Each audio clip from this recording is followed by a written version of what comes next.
Audio Jungle. Audio Jungle.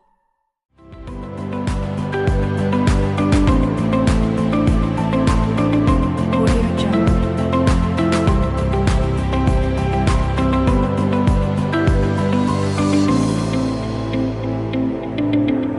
Audio Jungle.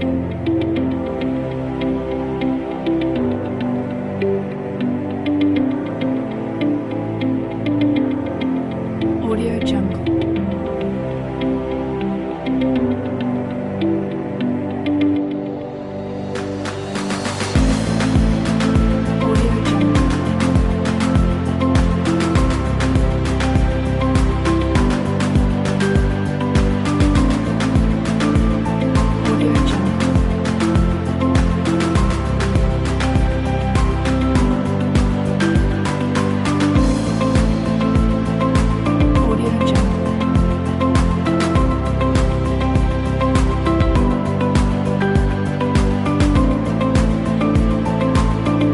Audio Jungle.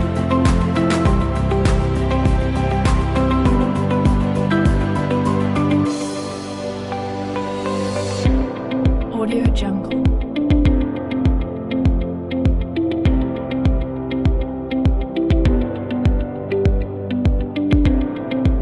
Audio Jungle.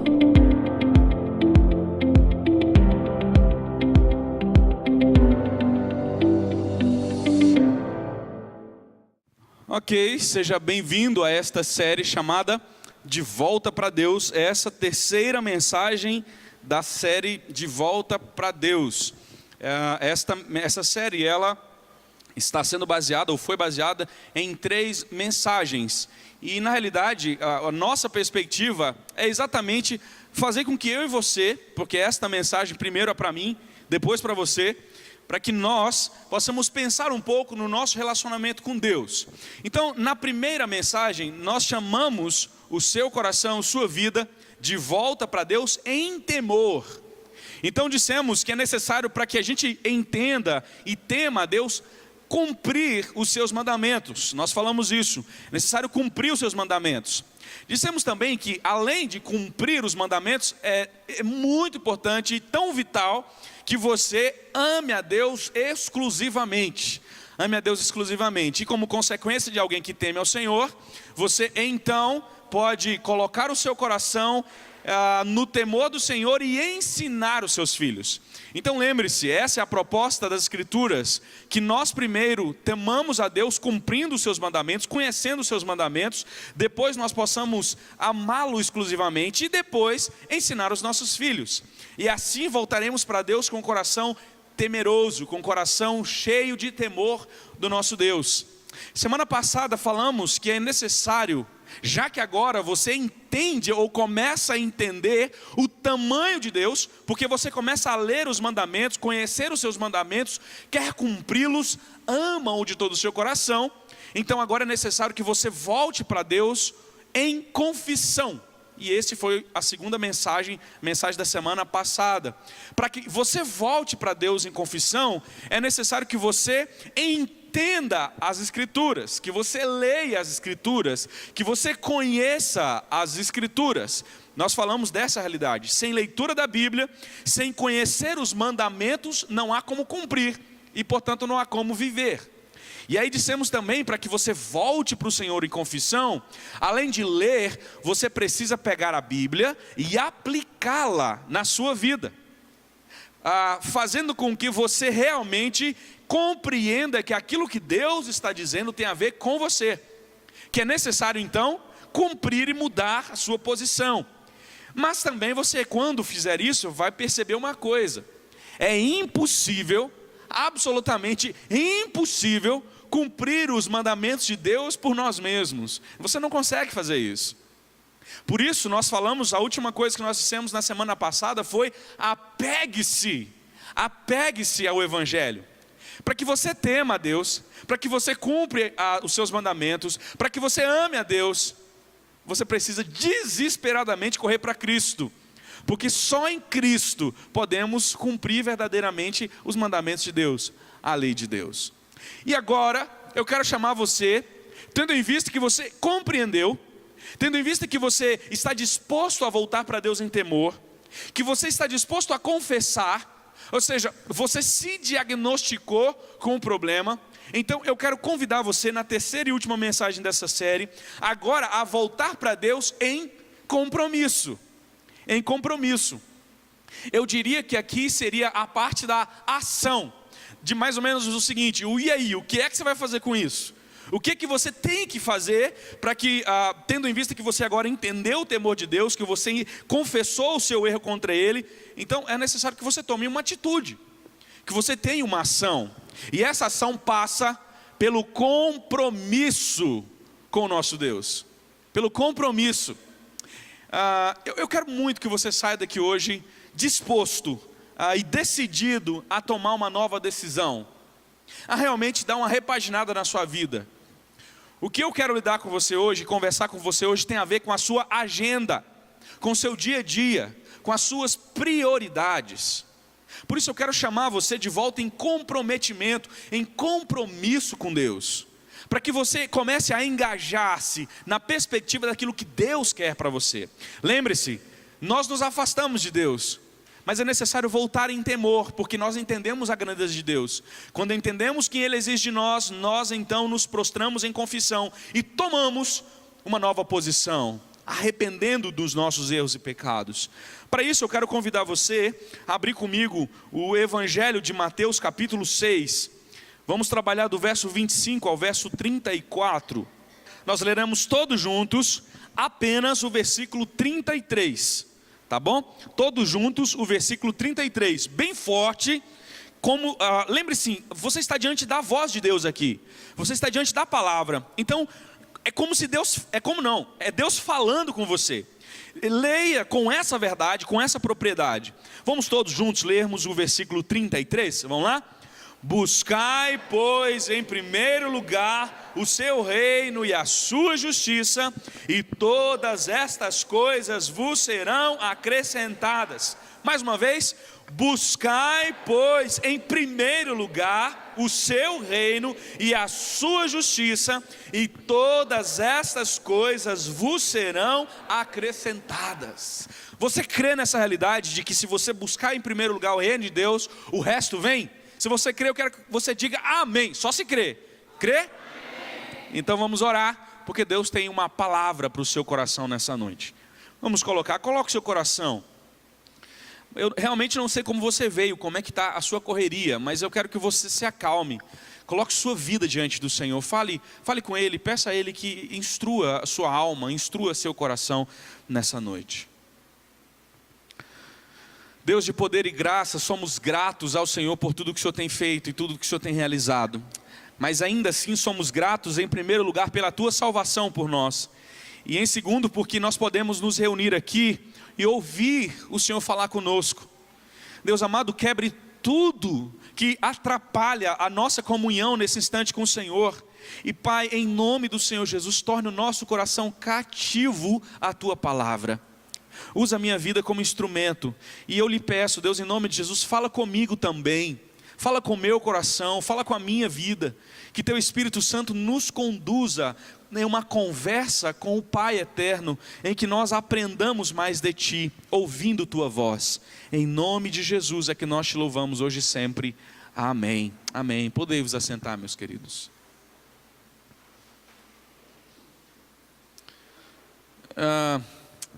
Eu já tenho falado muito isso aqui, isso é carta repetida, de que nós estamos vivendo uma sociedade cada vez mais consumista, uma sociedade cada vez mais focada em si mesmo.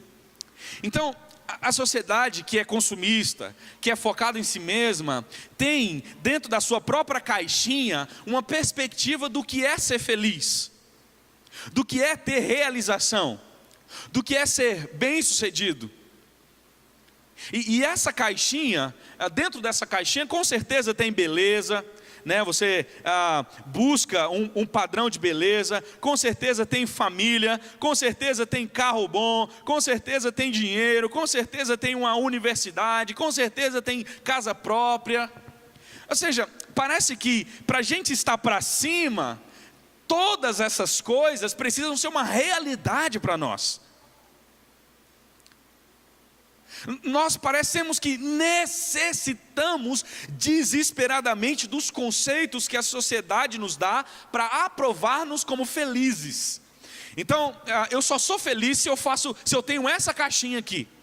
Se eu tenho essa caixinha, eu sou feliz, eu sou para cima. Agora, se eu não tenho essa caixinha, se falta qualquer coisa dentro dessa caixinha, eu posso ter tudo isso, mas não tenho uma família boa, eu posso, pelo menos boa no sentido que as pessoas acham, né? Mas eu não tenho dinheiro, mas eu não tenho carro, mas eu não tenho casa, enfim.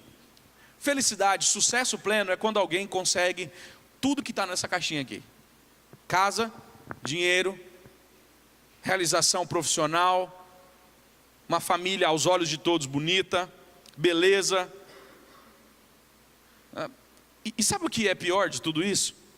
É que na realidade, quando a sociedade ela começa a falar dessas coisas, para nós também começamos a absorver e sonhar com isso.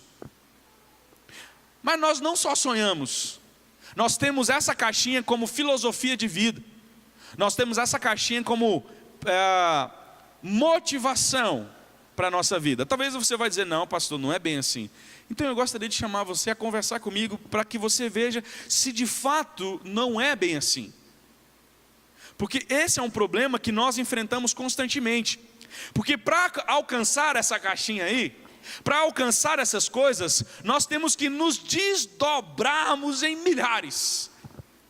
Então nós sempre estamos corridos no tempo, o dinheiro está acabando, a formação que precisa ser colocada, eu preciso dar um passo a mais, não basta mais ter uma universidade, eu tenho que ter uma especialização, não basta mais ter uma pós, eu tenho que ter um mestrado, não basta mais ter um mestrado, eu tenho que ter um doutorado, porque afinal de contas, como é que eu vou conseguir que a minha caixinha seja preenchida? Como é que eu vou atender as demandas que a comunidade tem de mim? E aí, sabe o que acontece? Nos multiplicamos e infelizmente perdemos o alvo. Erramos o tiro. Vivemos a vida fora de foco. E começamos a apontar, a nossa cabeça começa a apontar para tudo quanto é lado. Nós não temos apenas uma missão mais. Nós não temos apenas um sentido mais. Que nos foi outorgado por Cristo Jesus. Que é a missão da igreja. Qual é a missão da igreja? Testemunhar do amor do Senhor. Esta é a sua missão. Este é o seu foco. Este é o seu compromisso. Nada mais. Você veio nessa terra apenas para um fato: glorificar a Deus, tendo prazer nele, sendo testemunha do que Ele fez por mim e por você. O problema é que nós queremos assumir as demandas da cultura. E quando assumimos as demandas da cultura, perdemos o foco. Porque temos que nos desdobrar em milhares e milhares. Estamos cansados demais, esgotados demais, sem tempo demais. Estamos sem tempo para educar os nossos filhos. Estamos sem tempo para nos comprometer com a igreja. Estamos sem tempo para desenvolver o reino de Deus. Porque afinal de contas, eu mudei o foco, eu mudei o alvo. Qual é o meu alvo? Preencher a minha caixinha com casa, carro e dinheiro. Cuidado que talvez você não seja alguém extremamente consumista, mas isso está impregnado de forma sutil na sua vida. Talvez você vai dizer, não pastor, mas eu não sou uma pessoa focada em dinheiro. Então olha para mim, deixa eu te fazer uma pergunta. Como é a sua agenda? Você é aquela pessoa que pela graça de Deus consegue visitar as pessoas, manter-se relacional com elas, né? Em relacionamento com elas. Você consegue pelo menos 3 vezes na semana ir na casa de um irmão, jantar com ele, gastar tempo com a sua família, orar com a sua família, colocar as escrituras como padrão de orientação para a sua vida. Você é aquela pessoa que está engajada em todas as coisas que a sua comunidade de igreja está. Você é aquela pessoa que investe financeiramente, investe o seu tempo, está nas programações que a igreja proporciona para o seu crescimento. Você é assim? Se é, meu querido, graças a Deus por isso. Esse sermão é para animar o seu coração a continuar. Mas talvez você não se diagnosticou nessa maneira. E portanto eu quero dizer para você que você precisa acertar o alvo. Que você está fora do foco. Você não foi chamado para mais nada a não ser testemunhar do Senhor. Por isso, esta mensagem tem como objetivo chamar você a uma decisão. Eu quero chamar você a uma decisão. E a decisão, ela passa pela seguinte pergunta: quem vai determinar o rumo da sua vida? Quem vai determinar o rumo da sua vida? Preste atenção, porque você pode ser o rumo da sua vida pode ser determinado por duas perspectivas: ou a cultura e as demandas da cultura, o fato de que você quer a caixinha cheia daquelas coisas que a cultura diz que você tem que ter, e você agora precisa trabalhar um pouco mais, render um pouco mais, porque afinal de contas o seu filho precisa do iPhone. Como é que você vai dar um iPhone de 4 mil reais para o seu filho se você não ralar um pouco mais e gastar um pouco mais de tempo no seu trabalho? Afinal de contas, o seu filho precisa de um PlayStation. Afinal de contas, o seu filho precisa de um celular. Se não é um iPhone, precisa de um celular. E não pode ser qualquer porqueira, tem que ser uma coisa boa, que nem você inclusive tem. Afinal de contas, você precisa de outras coisas. Você precisa de uma televisão diferenciada, de 80 polegadas, porque afinal de contas, daqui a 4 anos tem Copa, né, gente? Então, como é que eu vou ficar sem televisão? Absurdo. Você precisa disso. E aí a cultura demanda e direciona o rumo da sua história. Ou você será direcionado exclusivamente pelos valores de Deus que está em seu coração. Você precisa tomar essa decisão hoje. O que é que vai determinar a sua agenda? O que é que vai determinar os rumos da sua história? A cultura ou os valores de Deus? Todo mundo responde: os valores de Deus. Não, para de hipocrisia, gente. Eu não estou falando aqui de coisas superficiais. Eu estou falando de decisão difícil. Eu estou falando de crise. Eu estou falando de transformação, de luta, de decisão. Não é para você sair daqui dizendo: agora eu vou mudar tudo. Não é só isso. É para você sair daqui clamando por Jesus Cristo, porque se Jesus não entrar na sua vida, você erra o alvo. Essa é a proposta. Eu não quero chamar você a uma perfeição, eu quero chamar você a um repensar. Para que isso aconteça, você e eu precisamos então sermos desafiados, e é isso que eu quero fazer com você, um desafio. E o desafio é que você então comece a realinhar. Precisamos fazer um completo realinhamento. Precisamos fazer um completo realinhamento. Qual é o realinhamento da nossa história? Os valores de Deus, alinhado aos valores do nosso coração. Então eu pego os valores de Deus, trago para o meu coração, e isso agora é evidenciado aonde? Na minha agenda, no meu dia a dia. O que eu quero chamar você, meu querido, hoje é a pegar tudo que você tem aprendido nesses anos, talvez nesses últimos domingos, e colocar agora em prática no dia a dia. Deixa eu dizer um negócio para você. A vida só começa a se transformar quando os valores de Deus são incorporados no seu coração.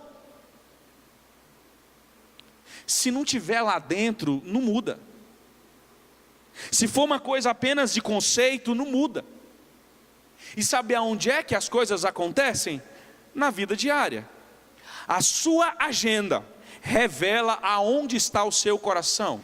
Deixa eu tentar ilustrar isso de uma forma mais clara para você. É perceptível o distanciamento de comprometimento com o crescimento do reino de Deus. Você quer ver uma coisa bem simples, que demonstra e que evidencia esse problema? Por exemplo, no sábado, ontem, nós nos envolvemos, a igreja se envolveu, e estávamos falando praticamente há um mês que nós iríamos fazer um trabalho na creche com crianças. Muitos de vocês nem sabiam disso. Coisas que estavam sendo avisadas no culto, coisas que eram avisadas no WhatsApp da igreja, muitos de vocês nem sabiam. Pior, eu não sei se é pior ou melhor, outros tantos nem sequer lembrou. Até sabia, mas não lembrou. Outros até lembrou, mas tentou, abafar e dizer: não, vai ter muita gente lá. Você está entendendo o que eu estou falando, meu querido? Você não está nem aí para o crescimento do reino de Deus. Essa é a proposta que nós temos aqui, e é isso que Jesus está propondo. Quando nós olhamos para esse texto aqui, eu vou ser mais rápido agora. Quando nós olhamos para esse texto aqui, nós percebemos Jesus fazendo algumas coisas. Por exemplo, o livro de Mateus, ele vai falando sobre algumas coisas. O capítulo 3, Jesus ele passa 3 e 4, onde Jesus passa pelo batismo, depois ele passa pela tentação. E depois de passar pela tentação, o Senhor Jesus começa um ministério numa região chamada Galileia. Então eu estou contando a historinha para você aqui. Jesus vai lá, batiza, passa pela tentação e vai para Galileia. E ali ele começa o seu ministério. Ele começa a ensinar lá na Galileia, a falar com as pessoas sobre o reino de Deus, sobre a chegada do reino de Deus. Ele cura pessoas, ele salva pessoas, ele transforma a vida das pessoas, cura cegos, cura coxos, cura um monte de gente. E sabe o que acontece então?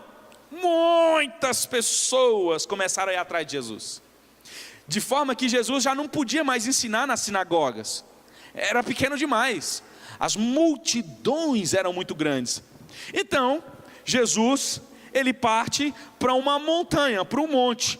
E ali ele vai para aquela montanha e sobe, então aquela grande multidão se assenta ao redor e Jesus começa a ensinar o famoso sermão da montanha, sermão do monte.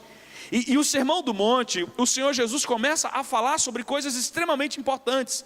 Como é importante, por exemplo, nós abrirmos mão das nossas prioridades, colocando Deus como prioridade. Ele começa a falar, por exemplo, sobre as bem-aventuranças. Bem-aventurados são os humildes, são os mansos, são os misericordiosos, os pacificadores, coisa que para o judeu e para o grego não era muito bem aceito. Tudo aquilo que o judeu achava que era orgulho para ele, Jesus está quebrando. E aí então ele vira para os seus discípulos e diz: vocês precisam viver a diferença do que eu estou dizendo lá fora, sendo sal e luz do mundo. Eu vim cumprir a lei, eu vim colocar a lei no coração de vocês, de forma prática.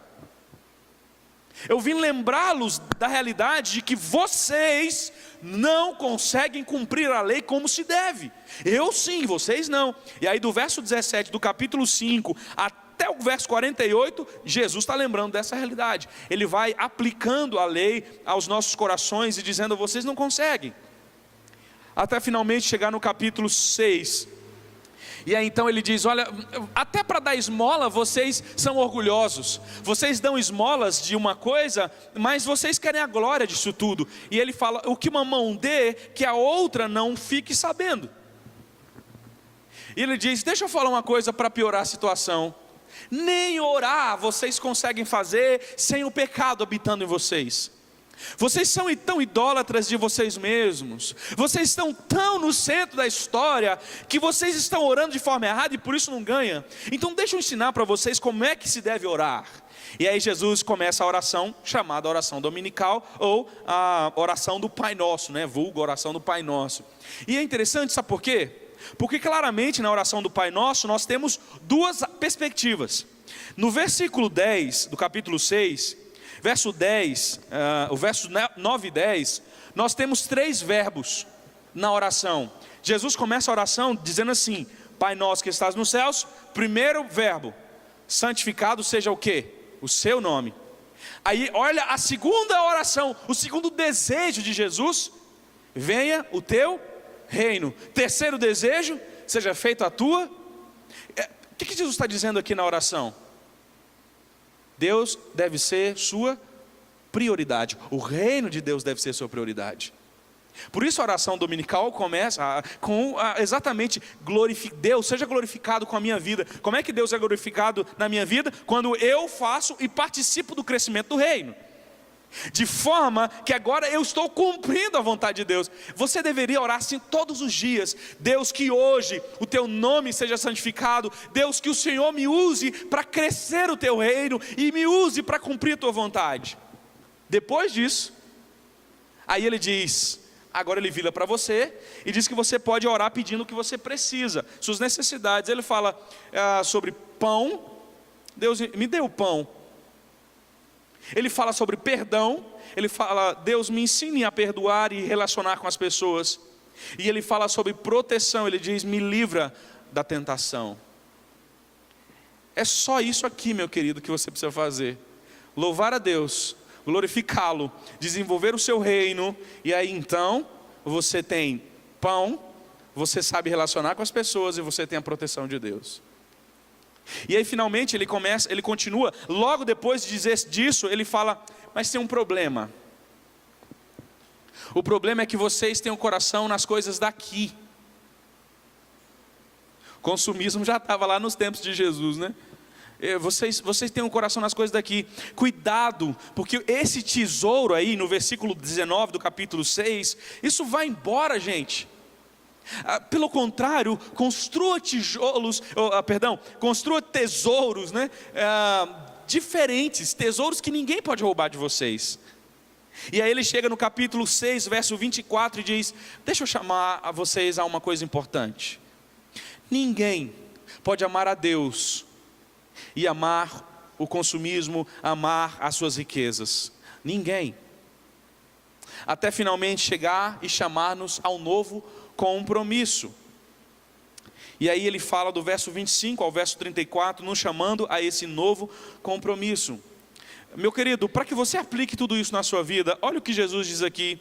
Primeira coisa, você priorize o reino de Deus. Priorize o reino de Deus. Verso 33, buscai pois. Isso é interessante, sabe por quê? Porque até o versículo 32, Jesus está falando de coisas que nós precisamos, como roupa, como comida. Aí ele fala: isso é importante? É muito importante, mas não busque isso. Não priorize isso. Priorize primeiro o reino de Deus. Sabe o que ele está dizendo? Ele está aplicando aqui a oração dominical. Qual foi a oração? Pai, santificado seja o teu nome, venha o teu reino, faça a tua vontade. Ele está dizendo: Deus usa a minha vida. E é isso que Jesus está aplicando aqui, dizendo: então, meu querido, você precisa ter como prioridade na sua vida o reino do Senhor, a expansão desse reino. Isso acontece também, e talvez principalmente na sua casa. Preste atenção nesse vídeo. Pai, o que seria na sua casa priorizar o reino de Deus? Lembra?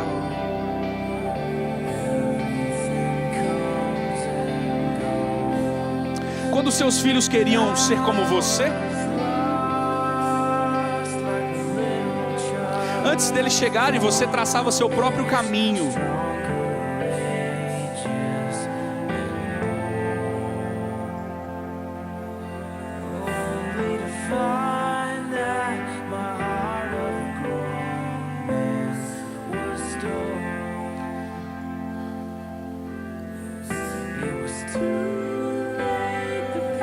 Nem sempre você fez as melhores escolhas, mas elas eram tuas escolhas.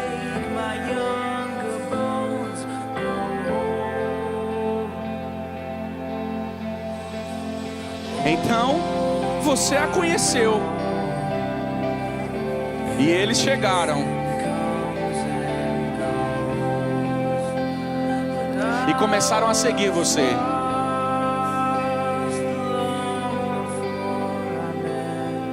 Em todo lugar.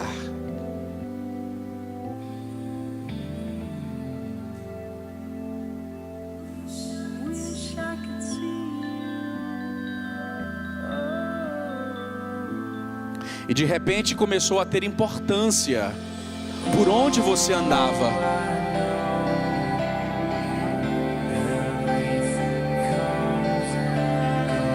Porque você quer que eles, mais do que tudo, encontre um caminho para o Pai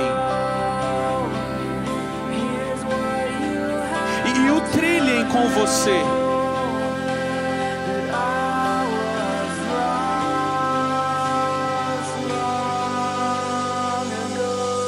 Para sempre.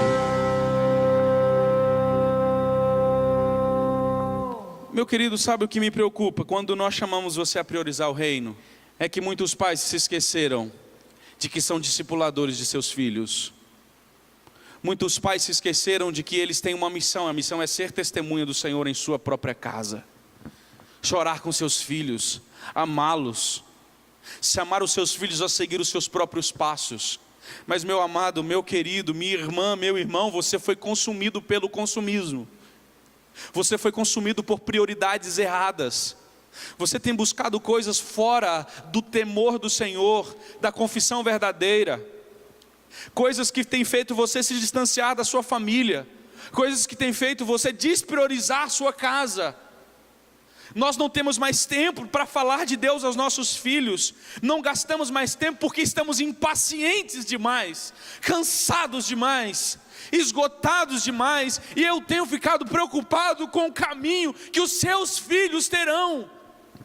Meus queridos, aonde é que as nossas crianças estarão com pais tão ocupados, com prioridades tão erradas, com alvos tão errados como o que eu e você temos trilhado?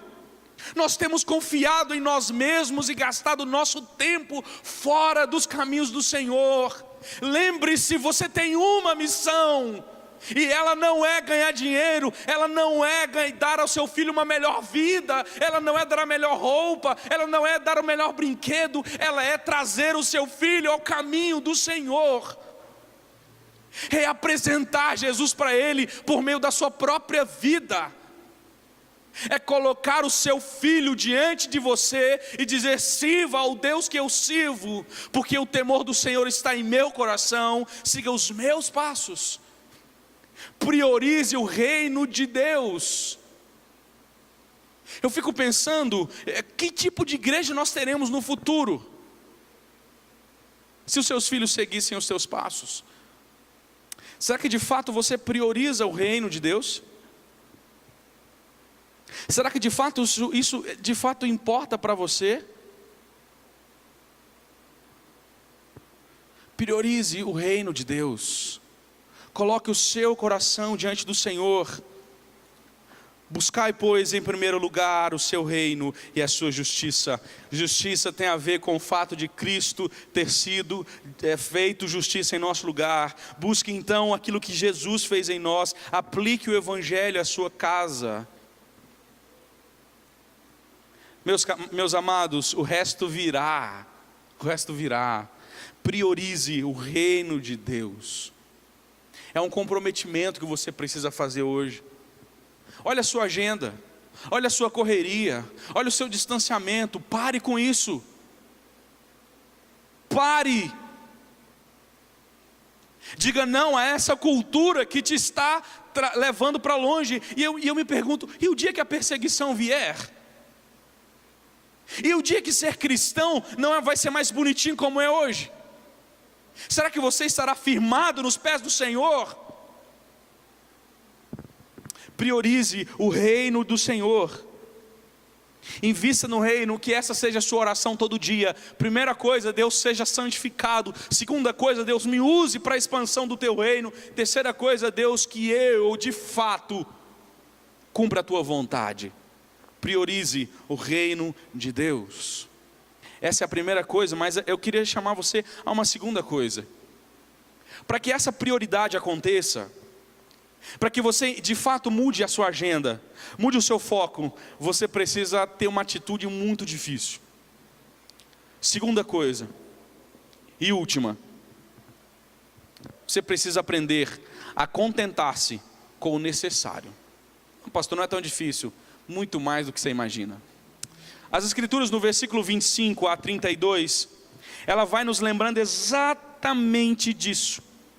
No final do verso 3 ele fala: e todas estas coisas vos serão acrescentadas. Que coisas são essas? O que ele havia dito no verso 25 até o verso 32. No verso 25 ele fala: sabe por que vocês andam ansiosos pela vida? Porque vocês querem preencher a caixinha com coisas que não convêm. E vocês não se contentam com essas coisas. E aí vocês querem saber como que vocês vão comer, como vocês vão beber, como vocês vão vestir.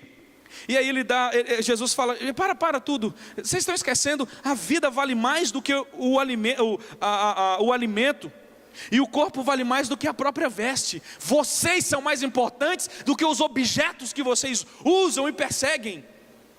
Priorizem a vida, então contentem-se em coisas mais interessantes. Ele fala, observe a criação de Deus. Observe as aves do céu, elas não semeiam, elas não colhem, elas não ajuntam em celeiros, mas o vosso Pai Celeste a sustenta. Porventura vocês não valem muito mais do que as aves? Qual de vós, por ansioso que esteja, pode acrescentar alguma coisa na sua vida? E por que vocês estão ansiosos pelo vestuário? Considerai como crescem os lírios do campo, eles não trabalham nem fiam. Eu contudo vos afirmo que nem Salomão em toda a sua glória se vestiu como qualquer deles. Ora, se Deus veste assim a erva do campo, que hoje existe, amanhã é lançada no forno, quanto mais a vós outros, homens de pequena fé. Então, deixa eu dizer um negócio para vocês, verso 31. Não vos inquieteis dizendo, o que comeremos, que beberemos, ou com que nos vestiremos? Porque os gentios é que procuram essas coisas, pois o vosso Pai Celeste sabe que necessitais de todas elas.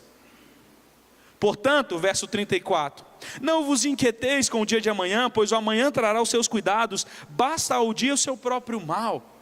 Sabe o que Jesus está dizendo para a gente? Para de ser bobo, contente-se com um pouco, mas nós não queremos mais, e queremos mais, e queremos mais.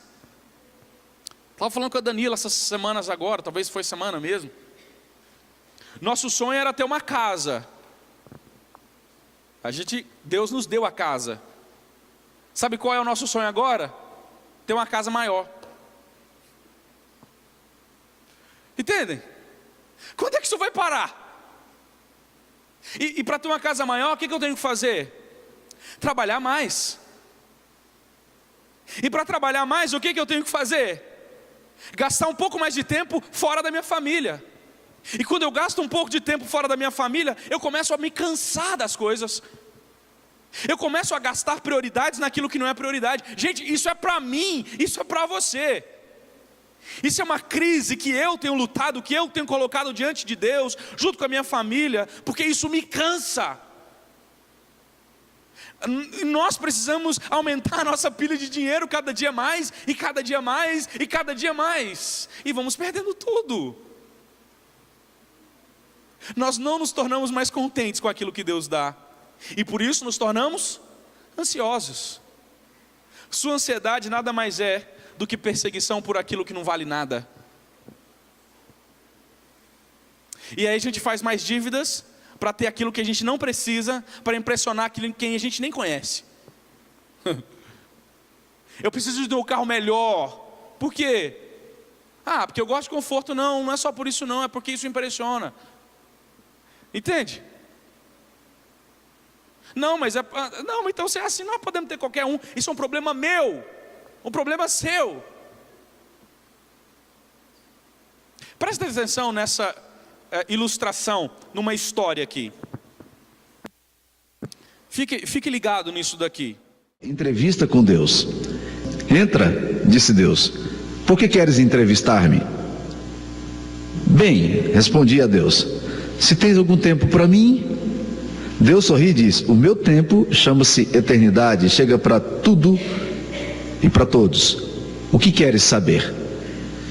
Nada que seja muito difícil para Deus. Quero saber apenas o que mais te diverte nos seres humanos. E Deus respondeu, eles fartam-se de ser crianças e têm pressa de crescer. Depois suspiram por voltar a ser crianças. Primeiro perdem a saúde para ter dinheiro e logo em seguida perdem o dinheiro para ter saúde. Pensam tão ansiosamente no futuro que descuidam o presente. E assim não vivem nem o presente nem o futuro. Vivem como se fosse morrer e morrem como se não tivessem vivido. Isso somos nós, viu? A gente está perdendo a saúde para ter o quê? Dinheiro, não é? Lá na frente você vai perder o quê? Seu dinheiro para ter o quê? Que aí ficou velho, arrebentado, não aguenta mais nada, tem que pagar a Unimed, cara, R$900 para você, para ver se você aguenta alguma coisa. E aí você ainda paga mais 2.000 de remédio para ver se suporta alguma coisa. No final, a gente não vive nem o presente nem o futuro. Sabe por quê? Porque não contentamos com o necessário. Você tem o que comer? Você tem o que beber? Tá valendo, porque o resto é priorizar o reino de Deus. Mas sabe o que é interessante? Porque Deus nunca nos prometeu grandes coisas. E quando eu olho para o Salmo 131, é um salmo que eu tenho tentado internalizar.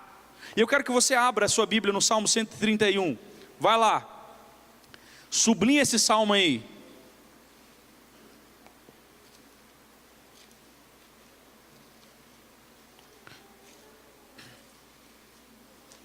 Salmo 131.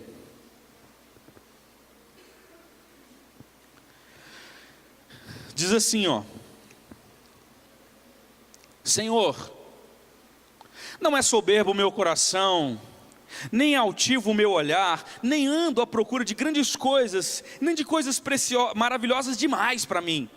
Pelo contrário, fiz... Você tem caneta aí? Sublinha isso, por favor. Fiz calar e sossegar a minha alma.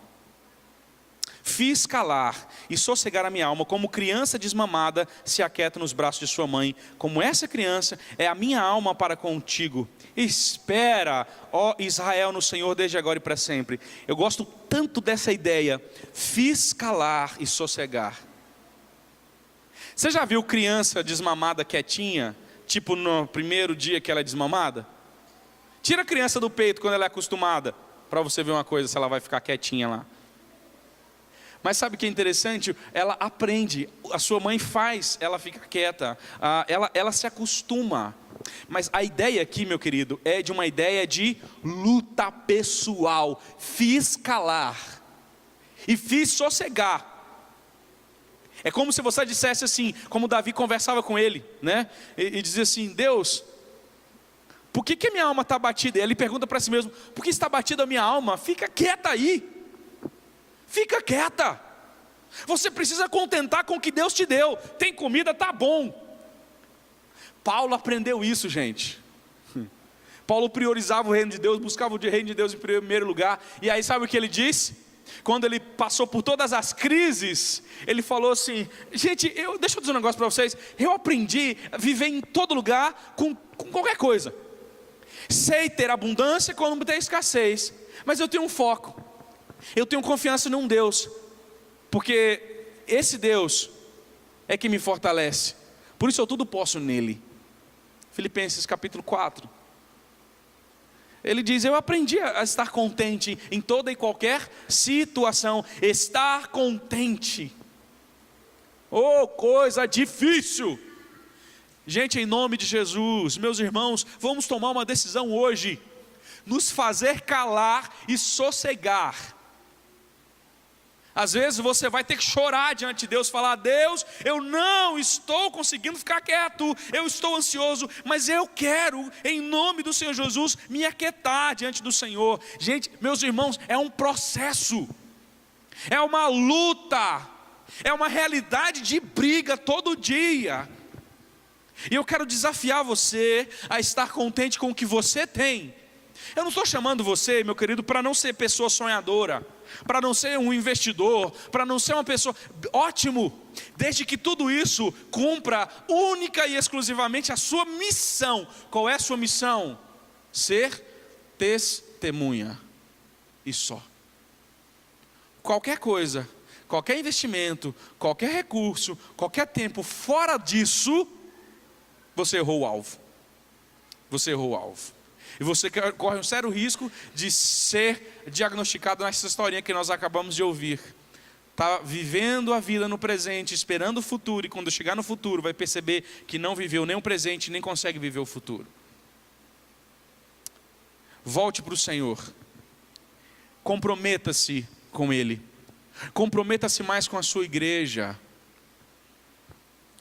Meu querido, eu sei que muitos de vocês... tem grandes dificuldades de tempo e tudo, mas em nome de Jesus é exatamente isso que eu quero chamar você. O seu tempo, a sua agenda está distanciando você do seu Deus, sua correria está te afastando dele. Volte-se para Ele, aprenda a contentar com o que você tem, priorize o que de fato importa, que é o reino de Deus. E eu quero terminar aplicando a você, dizendo o seguinte: faça uma avaliação em sua agenda. Pensa aí na sua agenda. Como é que é a sua agenda semanal? Eu quero que você então tome uma atitude, uma decisão, reorientar essa agenda sua.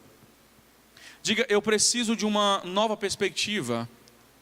Eu tenho que ter um novo comprometimento. Eu preciso, deixa eu dizer uma coisa para você. Sabe qual é o problema? Em que você não consegue vir à igreja, ao culto, que Deus te dá como crescimento. Você vem adorá-lo, mas Ele nutre você. Sabe por que você é fraco e não consegue vir? Porque você não prioriza isso na sua agenda. Isso não é importante para você. Não há comprometimento, não há treinamento da sua própria vida para investir mais no seu crescimento e no reino. E aí você se tornará um cristão débil, fraco, sujeito a um monte de coisa, e como o vento te leva para um lado e para o outro, você está animado ou triste, conforme exclusivamente as circunstâncias da vida.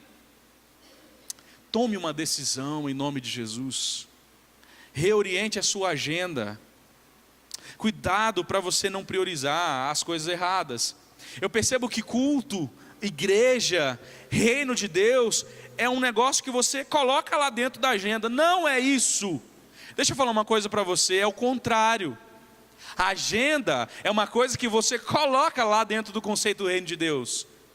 Chega na sua casa hoje e coloque a oração do dominical, do Pai Nosso, nessa divisão que eu disse. Primeira, minha prioridade, santificação do nome de Deus, crescimento do reino e cumprimento da vontade de Deus. Depois, trabalhar para ganhar o pão, conforme Deus quiser me dar. Trabalhar para relacionar-me com os outros como Deus me perdoa. E rogar a Deus para que eu não erre contra Ele. E a minha agenda funciona dentro disso aqui. E acabou.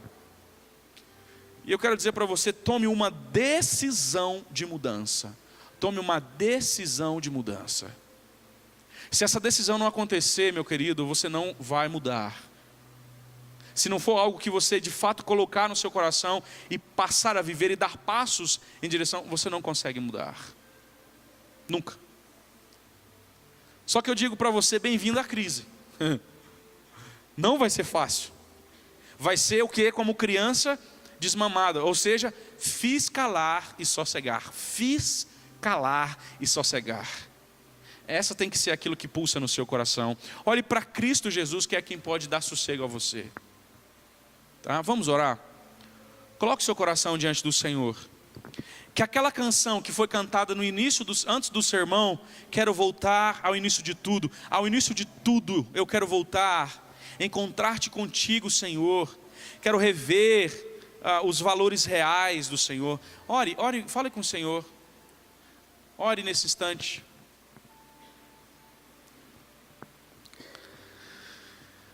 Reorienta a nossa vida, Deus. Reorienta o nosso coração no Senhor. Muda a nossa história. Reorienta a nossa agenda. Tenha compaixão de nós. Leva-nos para perto do Senhor. Quebranta-nos, Deus. Nos faça entender Tua vontade. Nos faça entender, ó Pai amado, como devemos aplicar e priorizar o reino do Senhor e aplicar a Bíblia na nossa vida. Te agradecemos. E que Tua paz repouse sobre nós, mas também que sejamos encorajados pelo Senhor. Em nome de Jesus. Amém. Amém.